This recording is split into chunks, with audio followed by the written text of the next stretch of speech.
Entonces, sin más, me toca ahora presentar a nuestro primer speaker de la sesión. Él es Joe Brady, consultor sobre el futuro del real estate comercial y fundador de Quieres Advisors. Joe es un estratega globalmente reconocido en bienes raíces comerciales. Tiene más de 30 años de experiencia en la transformación digital de espacios físicos. Fue CEO de Instant Group en América y jefe de bienes raíces en Walgreens. Trabajó una década en JLL, liderando prácticas de clientes retail y banca en Norteamérica. Es autor del libro Workshop sobre la transformación del comercio por el consumidor y continúa asesorando a altos ejecutivos a través de su firma Quieres Advisors.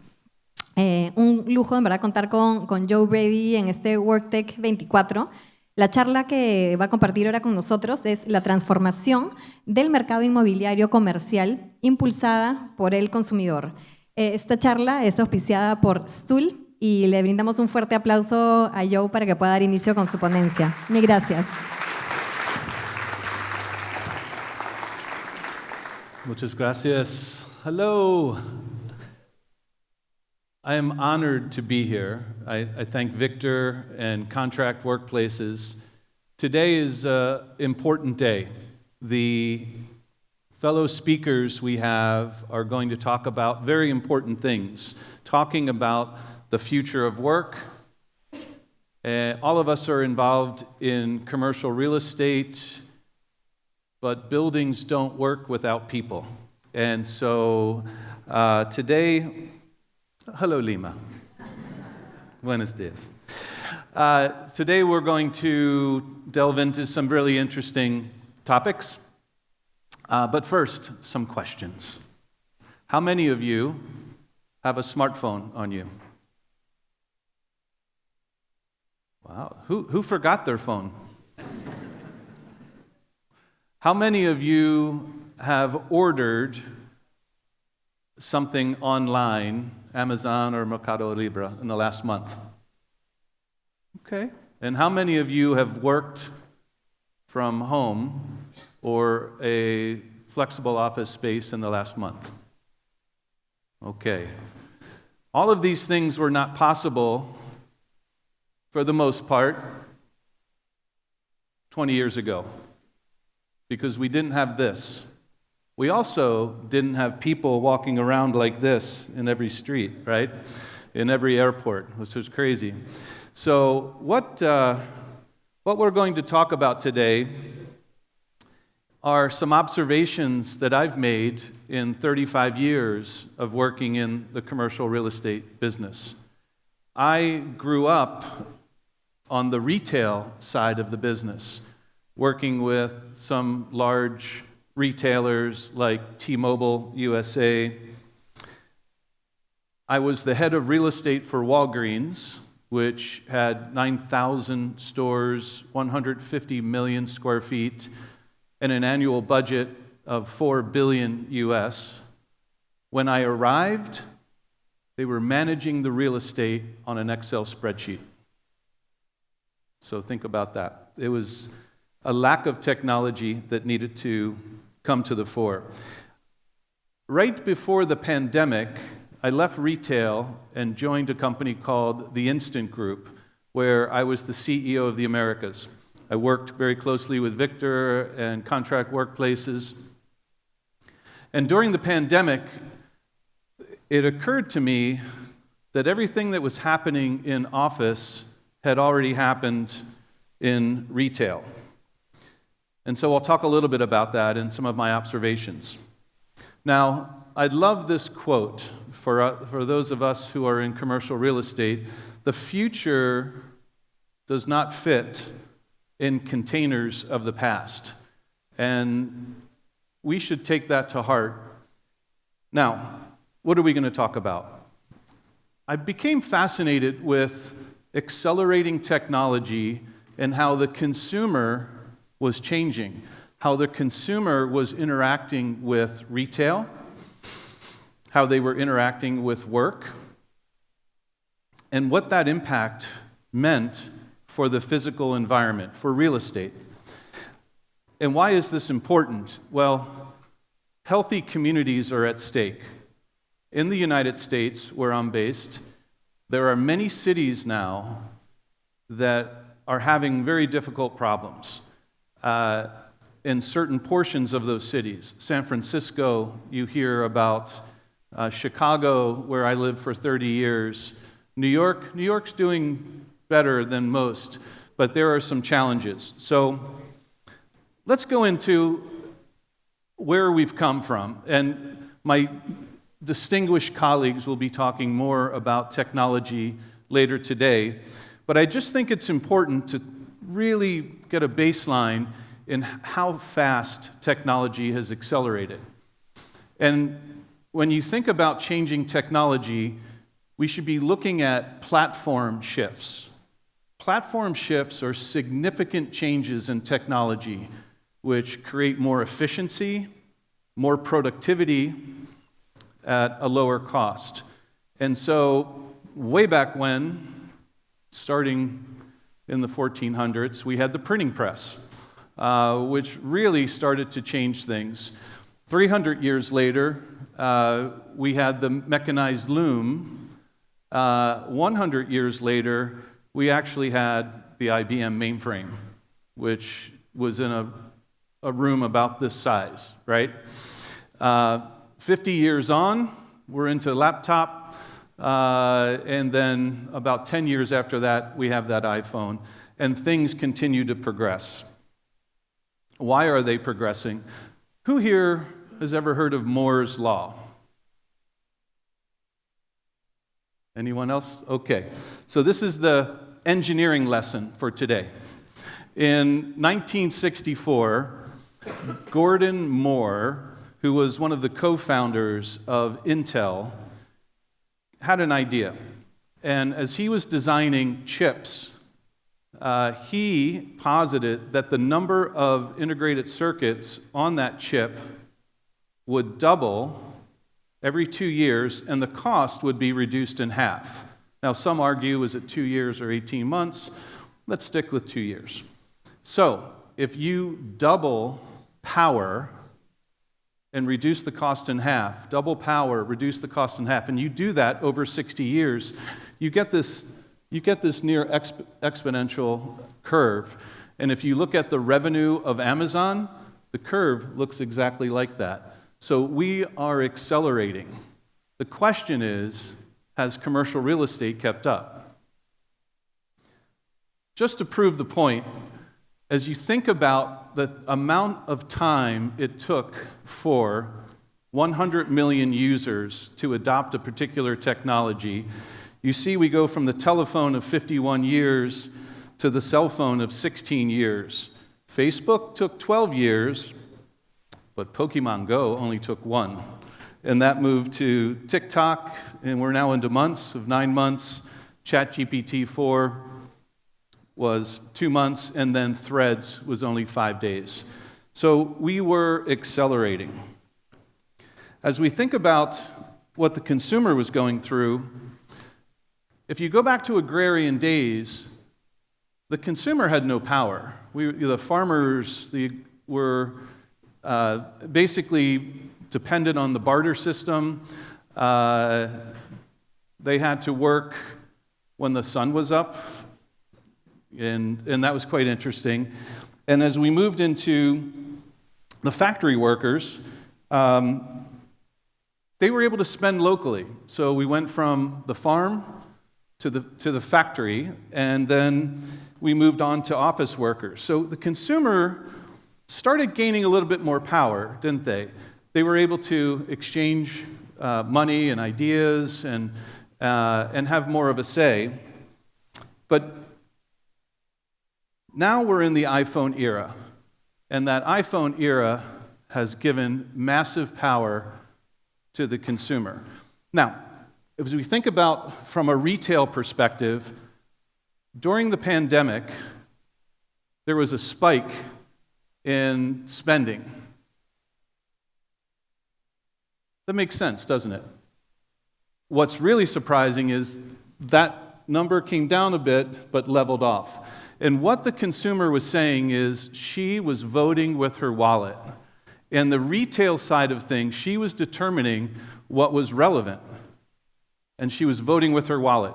We saw a lot of retailers file for bankruptcy, go away.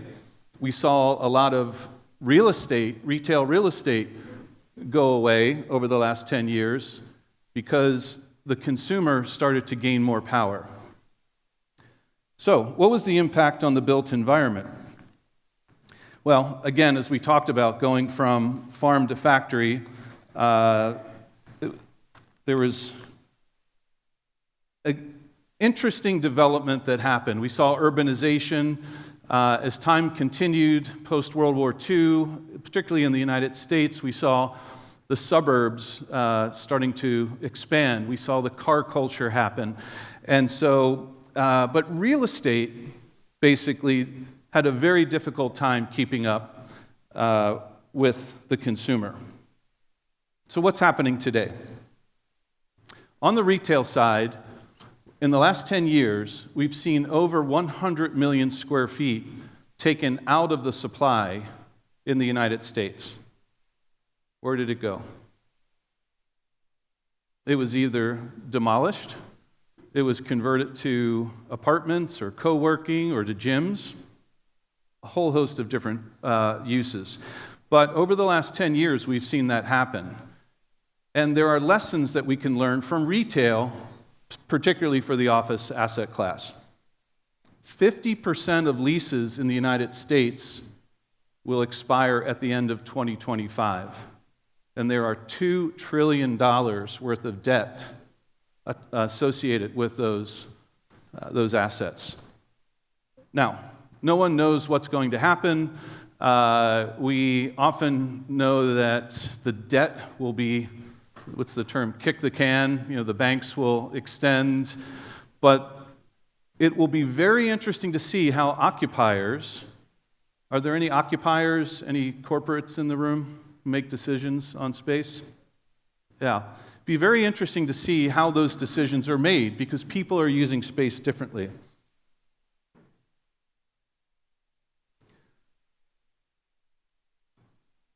So what can we learn from retail that can apply to the world of work? And what I would tell you is the consumer is in search of meaning and purpose. They want to have a connection. The retail lessons that we learned, and I'll use the example, how many of you have been to an Apple store? Right? It is an amazing experience.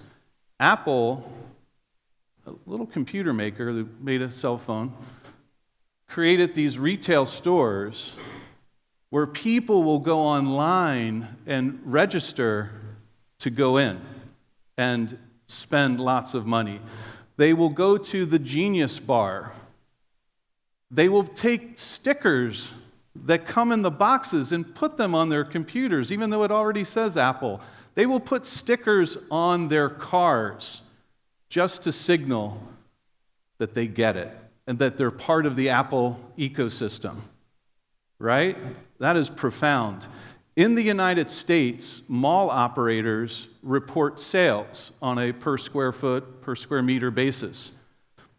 Today, they give that number with and without Apple, because it's now one of the highest revenue per square foot retailers in the United States. So they've created a meaningful experience. They've created an experiential, I guess that's redundant, an experiential experience.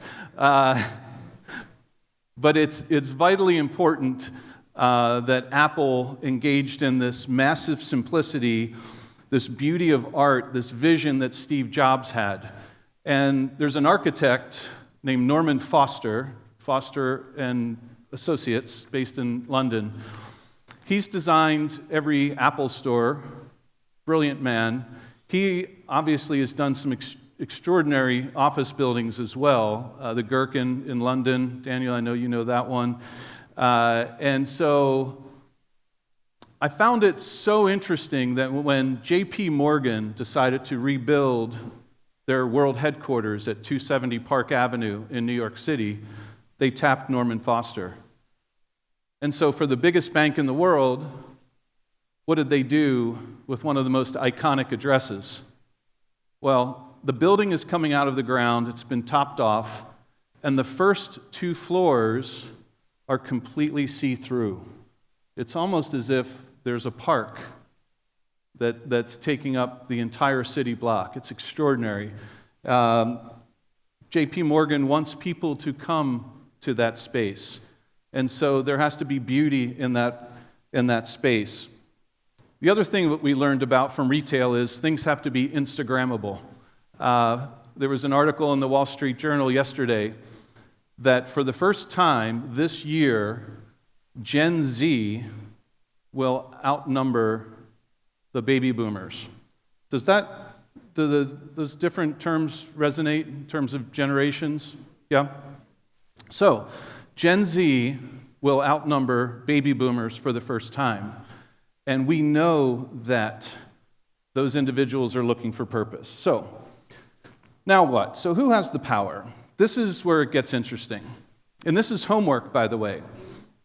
Part of my work in the last year was to put my thoughts down in a book. And so the homework is, if you could remember one magic word, I'll give you a book later at the coffee break. So we'll talk about that. I don't have a lot of books, so until they run out, we'll get there. How many of you have heard of choice architecture? How many of you have heard of traditional architecture? Everyone has, right? It's a thank you very much, Victor, of course you have. It's a $50 billion industry in the United States. Yet no one knows or understands this idea of choice architecture, and its origins are in behavioral science. In fact, the behavioral science has led to a whole school of economics called behavioral economics. And in this area, there have been 5 Nobel Prizes awarded in behavioral economics. And so choice architecture really is any environment in which people make decisions. Vitally important. The nudge is any aspect of choice architecture that alters people's decision-making without restricting choice and without changing incentives. Now, this is really, really important. By the way, the magic word for your homework is nudge. So if you come up to me and say nudge, and if I have books, I'll give you one. This is part of the cover from a book called Nudge by 2 brilliant men, one named Richard Thaler, Nobel laureate, University of Chicago, and his friend Cass Sunstein, who is a professor at the Harvard Law School.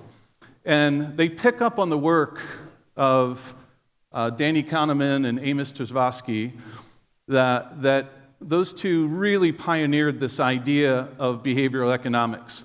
Now, we're at a real estate conference. I'm a real estate guy. Why are we talking about behavioral science and behavioral economics? It goes back to what we've learned over the last 10 years with a lot of pain in retail, which is people, individuals, want purpose and meaning. And what we've seen in the United States is corporates basically using a sledgehammer and saying, return to work, which, by the way, is highly offensive. Because during the pandemic, not only were we all working, we were working harder than we've ever worked before.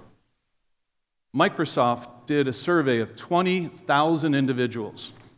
This is interesting. The workers said they loved having the remote or hybrid work experience. They worked harder. In fact, they were working so hard they were approaching burnout. The managers, on the other hand, reported that they didn't think their people were working hard enough. They didn't like this whole idea of hybrid work.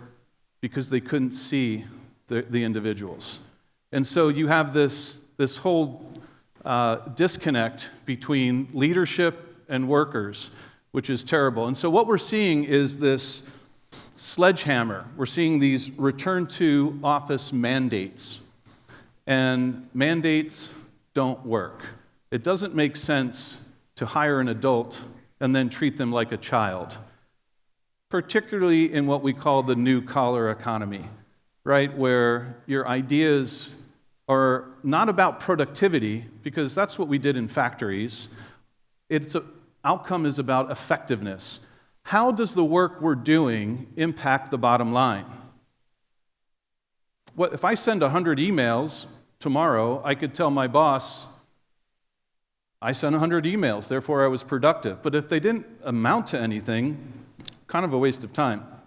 But if I sent 5 and 4 generated revenue, then that was effective. So really important. So what I'd love for you to think about is this idea of nudge. And why is this important? Now, I talked about accelerating technology. I talked about the change in our consumer behavior. Real estate continues to operate at a glacial rate, and it needs to catch up. We need to drive agility into commercial real estate, and we need to understand that today is the slowest rate of change that we'll ever experience. My final point is this. Particularly in the U.S., everyone wants the answer. What's the answer? You come to conferences and you want to see a slide that says, here is the answer. And there is no answer. We just have to have better questions in searching for our way forward. We have to ask better questions. So I'm honored to be here with you today. I hope that this idea of retail and office has created an interesting framework to think about for you to ask other questions. And this is important work because the future of our communities is really at stake. So thank you.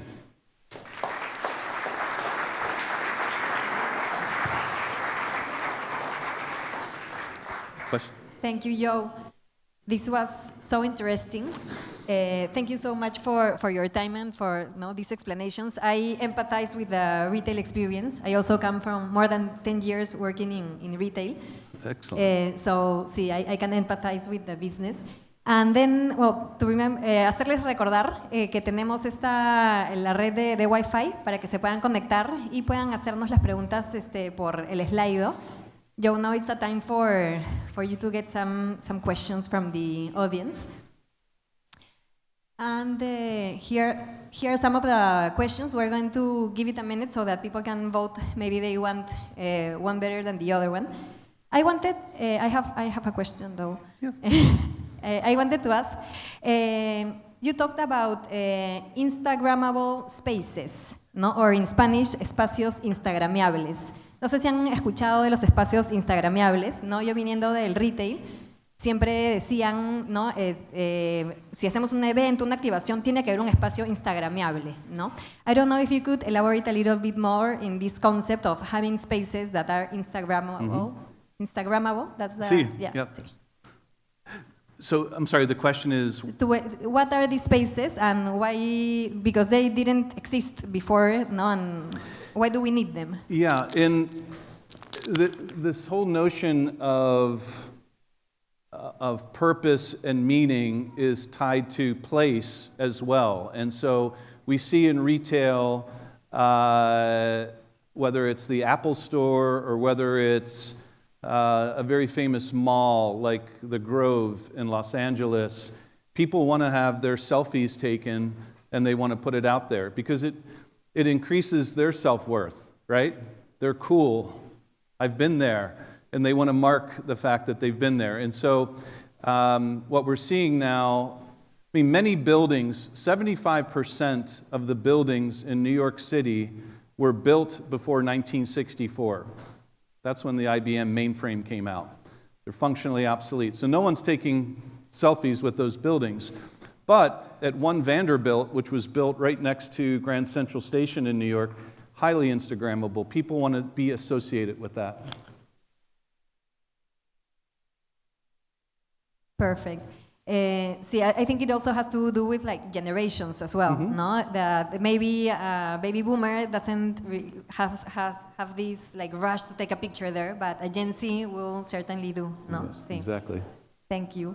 And here we have the first question.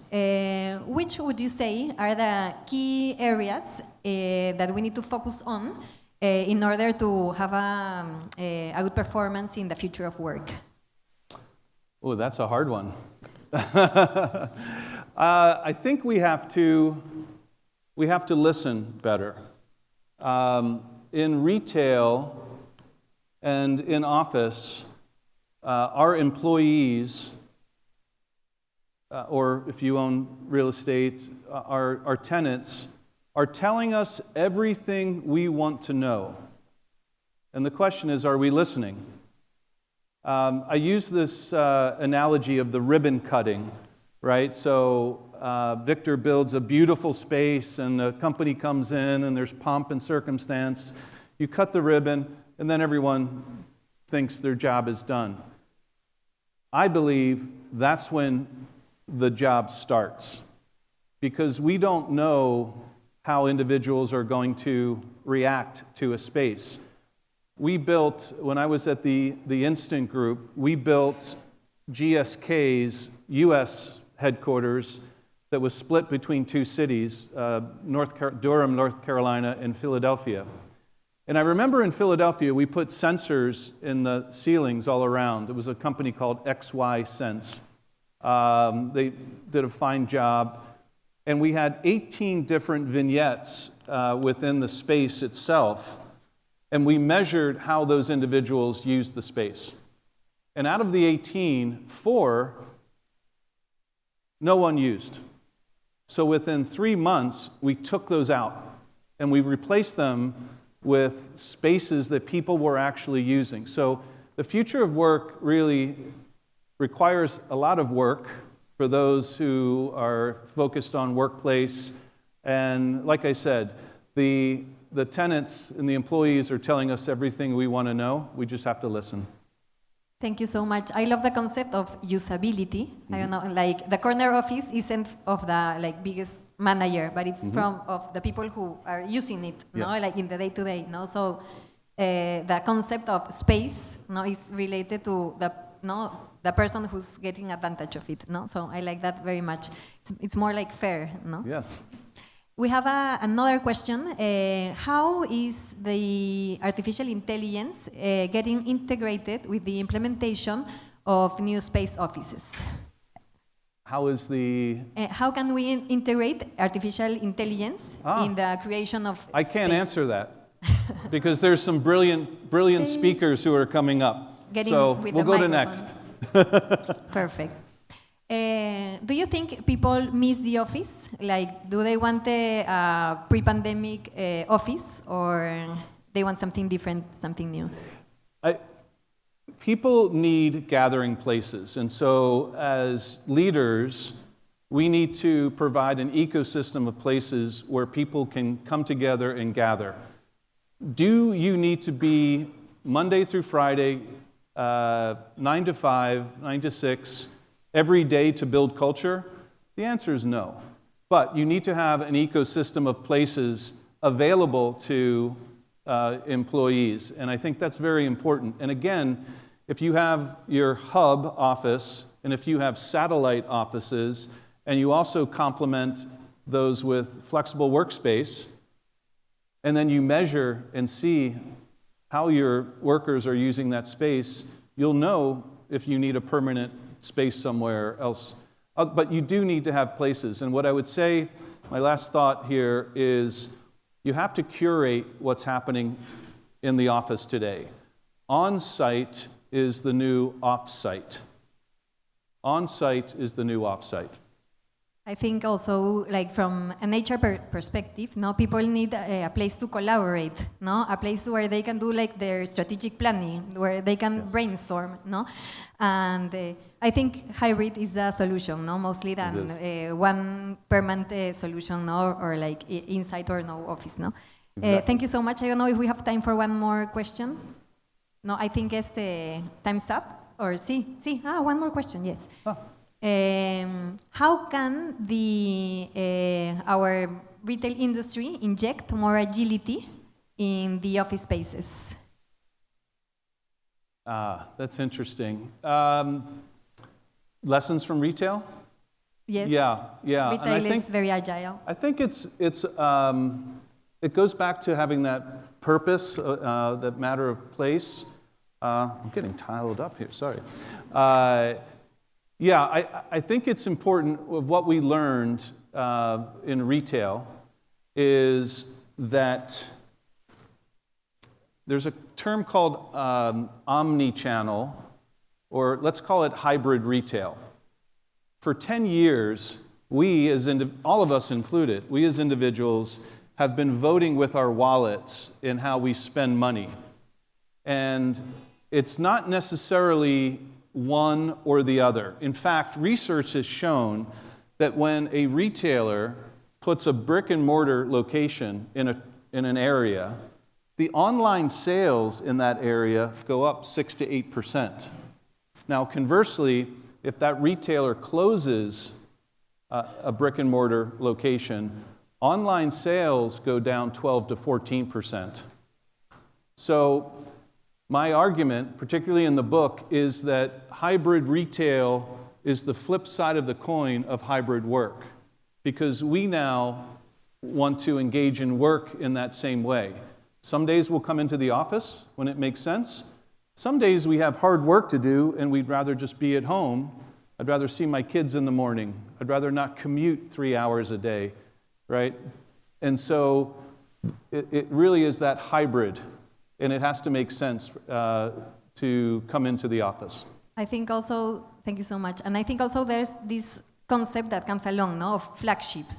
Yeah. No, that's like the big store that's of right. Brick and mortar, like you say, yes. No, and you've seen also like pop-ups, no, yes. That are brands who they don't have a place, but they do a pop-up here, a pop-up there, and it also like connects, no, to have perfect. Like a physical place. No. Thank you so much, Joe. It's been amazing listening to you. Un fuerte aplauso.